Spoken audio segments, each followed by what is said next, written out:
na napod mi dari no sa pagalian, balik na pod mi para mabayot si Anthony Jan. So salamat guys no, maraming salamat ma'am sa pag-sponsor at ito na po ngayon mapabayopsi na si Anthony Jan. Kay gigito man si Boy Bahi. So nangaon sa mi dire no. Kauban nila ni Anthony Jan o kayang papa kay alauna pa ang among balik dito sa laboratory sa biopsy. So gigutom pa man mi. So mao ni nangaon sa mi dire. Salamat sa nag-sponsor. Salamat po ko. Maraming salamat at natin sa sponsor mo.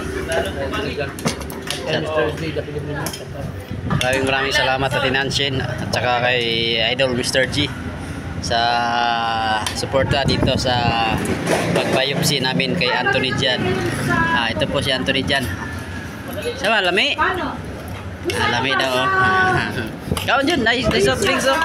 Kaon sa mi ha kay alaw na pa mo ko ibalik lang mo dito. Kanya kay gigutom pa man, gigutom eh. So ngaon sa midare. Luto mo? Gusto. Doa ya, doa lang. Ayak ka lang. Iya. Kalau nih.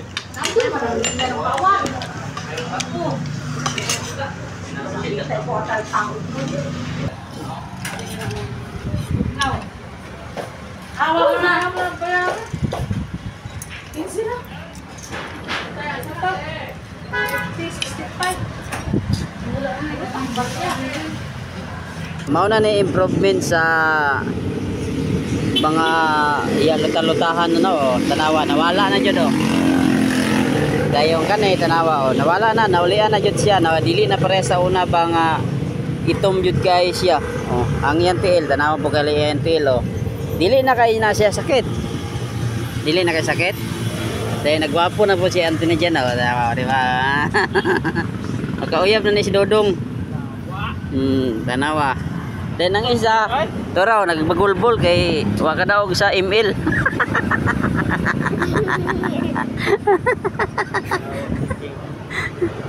Ayan, unsa may istorya na ito niya nga mapabiopsy na si Anthony Jan. Lipay. Si Anthony po, nilipay na po. Salamat po sa mga nag-sponsor. Inuuray ubalos nila. So, Ma'am Nancy, daghang salamat to. Maraming salamat sa pa-biopsy mo. So, masaya po si Kuya ug si Anthony Jan. So, nandito muna kami Ma'am Nancy no, sa gilid ng kalsada sa ilalim ng puno ng Gemilina. Kasi po medyo malamig po dito.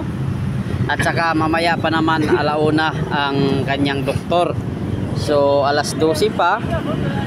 So, ito muna kami dito mag-aantay at magbibilang kami kung ilan na ba ang dumadaan dito sa karsada na to. Balik na po mi kay mag-alauna na. Tuwa na si Anthony Jan, kabalo na si Anthony Jan ug aha ang among pa-check up no. Hinaot nga nanay doktor. Mo na ni. Balik na po mi. Sayang din way makita nga ko ano?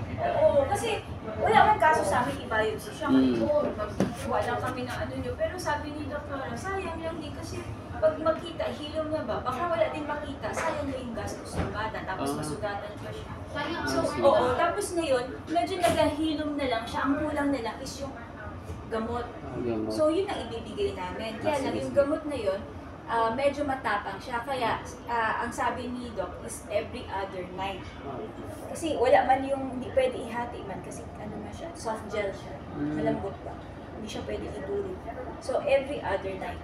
Tapos, damihan mo tubig ha, may laman ang tiyan bago kainin yun. Usually, pag dinner, para busog na busog bago mo kainin yun. Okay? Tapos, pag mag-dry ang lips mo, inom ka lang madami tubig, tapos may petroleum jelly, iganon mo lang, para mag-lip balm ka lang. Kasi sobrang nag-improve yung itsura niya, natuwa nga si Doc. Sabi niya, ay, parang okay naman na siya. Sabi ko, kaya lang yun ba, may konti pa rin yung ganito. So, kailangan pa rin ng gamot kasi baka maglala pa. Kahit mga ano lang, isang box lang bilhin nyo, every other night, 2 for 2 weeks, at 2 buwan yun.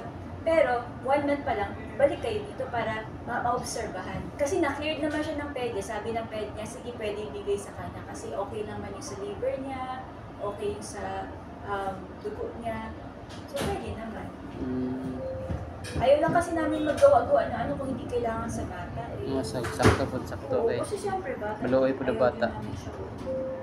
Kasi kung sa biopsy lang tayo, madali lang man yung kami mag-biopsy. Pero pag hindi kailangan, hindi kami mag-insist. Kasi mas maganda na yung ano nyo. Actually, o paano na lang siya. Ituloy mo lang yung lotion ha. Tapos bago ka magsuot ng damit, patuyuin mo muna bago ka magsuot ng sapatos. Para mag-absorb lahat ng gamot. Tapos kung mag-swimming ka, nag-swimming ka sa swimming pool or ano, bawal kasi mabilis ka magtuyo, magdagat, magtuyo yung balat mo. Kaaway mo is matuyo ang balat mo. Kaya dapat lotion ka ng lotion para gumanda yung pores. Yung lotion wag kasi yung nabibili sa labas medyo kulang sa gamot. Pang ano lang yun, pang ordinary dry skin. Sa kanya, kakaiba yung skin niya. Kaya yung lotion na ibibigay namin sa kanya may gamot para maglambot yung makapal na balat. Kasi yung lotion na yun, pang normal yan, pang atin lang yan. Pero pag ganitong kapal, hindi yan siya mag-epekto. Sabon pwede pa kasi binabandawan. Pero yung lotion, hindi ko papayagan na kung ano-ano lotion na. Ha? Kasi di ba yung binigay ni doktora dati, nag-work naman. So nag-work na, huwag ka na magpaiba-iba. Sabon pwede pa, pero yung lotion hindi pwede kasi sobrang dry na yung balat. Tapos, 1 month, balik po kayo dito para ma-check siya.